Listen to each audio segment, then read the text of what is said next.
நான் எப்படி இருக்கீங்க? இங்கே பாருங்கள், அம்மா வந்து மச்சக்கோட்டை ஆகணும் காய்ச்ச போகிறேன். மச்சக்கோட்டை ஆகணும் காய்ச்சிறேன். இந்த அளவுக்கு வந்திருக்கு பாருங்கள். இங்கே பாருங்கள், இந்த அளவுக்கு வந்ததும் கொஞ்சமாக தண்ணி ஊற்றி 2 கல் உப்பு போட்டு வேக வச்சுப்போம். தனியாக இது மட்டும் வேகட்டும். மச்சக்கொட்டை வெந்துருச்சு பாருங்கள். நான் வந்து எண்ணெய் ஊற்றாமல் சும்மா தான் வறுத்தேன். இந்த பாருங்கள், இப்படி செஞ்சால் தோல் இதை வந்துன்னு எடுத்து நம்ம வந்து ஒரு ஏனத்தில் மாற்றிக்கலாம். மாற்றிப்போம்.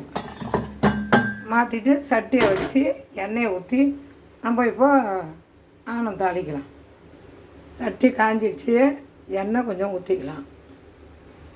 பூண்டு போட்டுடலாம். பூண்டு வதங்கினா தான் சின்ன வெங்காயமும் போட்டு நல்லா வதக்கும். ஒரு 3 கத்திரிக்காய் இந்த வாரத்தில் கொண்டு வச்சுருக்கேன், அதையும் போட்டு வதக்குவோம். ஒரு 2 சொலை புளி அதையும் கரைச்சி வச்சுக்கலாம். மல்லிக்கீரை, தக்காளி, கருவேப்பிலை 3ஐயும் ஒன்றா போட்டு வதக்குவோம். கத்திரிக்காய் வதங்கிடுச்சு, தனி மிளகாய் தூள் போட்டு நல்லா வறுக்கும். மல்லித்தூள், நம்ம ஏற்கனவே வேக வச்ச மச்சக்கொட்டையை அதுலேயே கொட்டிடுவோம். புளியை ஊற்றிடலாம்.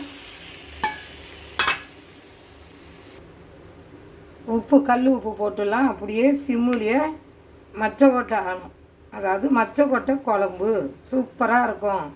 எல்லாம் லைக் பண்ணுங்கள், ஷேர் பண்ணுங்கள், கமெண்ட் பண்ணுங்கள். பாய்.